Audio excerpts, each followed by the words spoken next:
joined by Keith Coughlan, Executive Chairman at European Metals. Keith, thanks for your time. Thank you, David.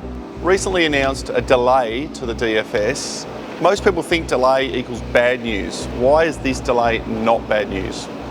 So we've effectively had two delays to the DFS. One was in December of last year, which was centred mainly around the difficulty in nailing down accurate inputs for the financial part of the DFS. But the announcement today is more around project development issues. And when I say issues, enhancements, we believe, to the project and what it's going to mean for the project going forward. So we can't talk very much about that right now because there's some commercial sensitivity, but we flagged in the announcement the likelihood of a further update before the end of next month, and I hope to be able to talk in a lot more detail about those things specifically then. Does the delay impact permitting? Does it delay the advancement of the project? A delay on the DFS, as we have said previously, doesn't change the timeline of the project. The timeline of the project is determined by the permitting process, which is reasonably long and drawn out. However, there have been a couple of positives on that front. Some of the things we'll talk about in the announcement of next month will go towards that in a positive sense, but also last month we had the formal adoption of the Critical Raw Materials Act by the EU, and that will come into effect towards the end of April. And that's a very positive thing for the project. One of the key tenets of the Critical Raw Materials Act is putting an absolute limit on the permitting process for these sort of projects, and that will be great news.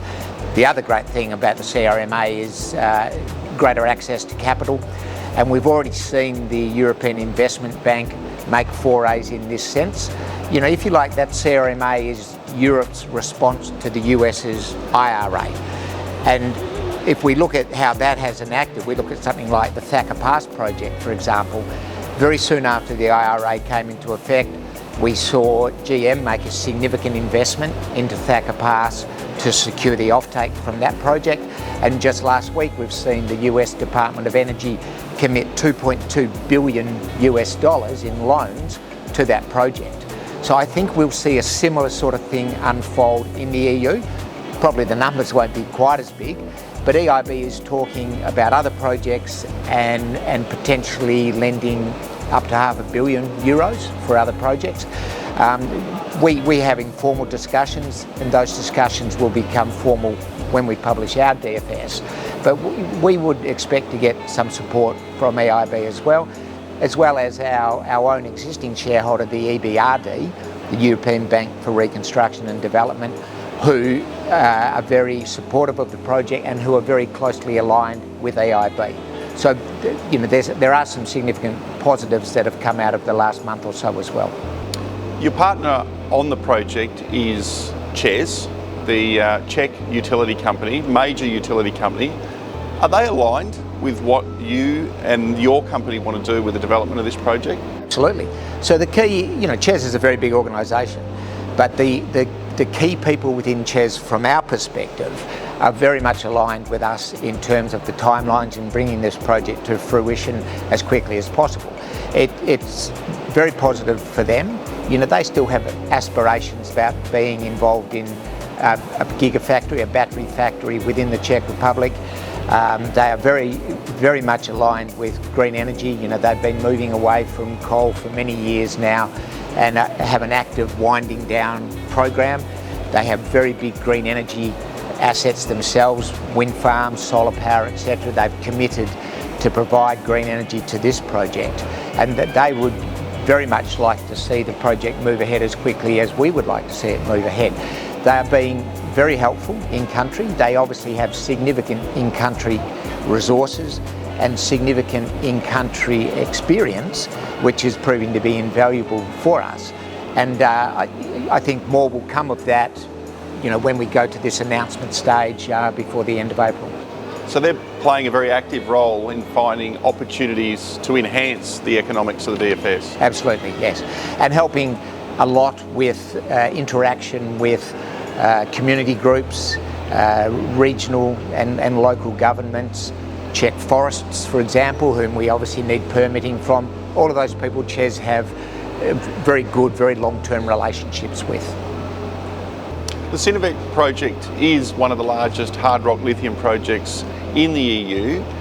What's the macro environment look like? And you mentioned some legislative changes of benefit, but are we seeing macro tailwinds that will continue to support the project and its development? Absolutely. So yes, it is the largest hard rock lithium resource in the EU. In fact, it's the largest hard rock lithium resource in Europe, but within the EU it's by far the largest. And you know, that's important for two main reasons. Firstly, long-term security of supply, but secondly, it obviously having the largest conventional project puts a lot of focus on the project from the EU's point of view. So when the EU talks about wanting to reach a certain level of lithium self-sufficiency, obviously the largest project can help you get there quicker. The fact that it's also a historic mine, you know, so the ESG credentials are very good, which is important everywhere in the world, but particularly somewhere like Europe. So we are seeing, you know, strong macro tailwinds. You know, the lithium market has had a tough time for the last 3 or 4 months with, you know, pricing dropping significantly. We're seeing that turn around. You know, since the Chinese New Year, we've seen price steadily improving, and, you know, we're comfortable about where the pricing is going. But you've also seen new gigafactories being announced throughout the region. Just last week, the Chinese company Eve Energy committing £1.2 billion to a gigafactory in the UK. We've had ACC, the joint venture between Mercedes, Stellantis and Total, commits, I think it's 4.4 billion across 3 gigafactories. You know, that's very significant. And obviously these gigafactories all need lithium. All of the European offtakers are trying to secure supply, and they would like very much to be able to secure a portion of that supply from within the EU. You know, it helps them a lot politically with their own businesses. It helps them from an ESG point of view, and those discussions are well underway. You know, I have a lot of shareholders who say to me, why don't you announce an offtake agreement? And we will, but, you know, Ron Mitchell, who I think everyone in the industry knows very well, has a favourite saying. He says, offtake is your weapon. And it is, it's true. So we will use that to enable the project. You know, the way this is going to pan out in Europe, I believe, is projects will be enabled by a collection of all the interested parties. So that, for us, that's the Czech government, it's the EU, it's people like EIB and EBRD, and it's the off-takers and then the financiers. And it all comes together in a collaborative model, and the offtake is a key part of that. So you don't want to commit that offtake without all of those other ingredients falling into place. Does the phone still ring? Do off-takers still pick up the phone and call despite the delays? Absolutely, yes, absolutely, because off-takers are planning long-term for their lithium supply. And they, you know, typically OEMs have a model or a platform for an EV that will last a certain number of years. So they're already planning for the next platform, the next model, and they want to see, like in some cases, they have an 8-year window. So they'll be in this current window, which will finish, you know, in a few years' time, but they're already planning the supply for the next window.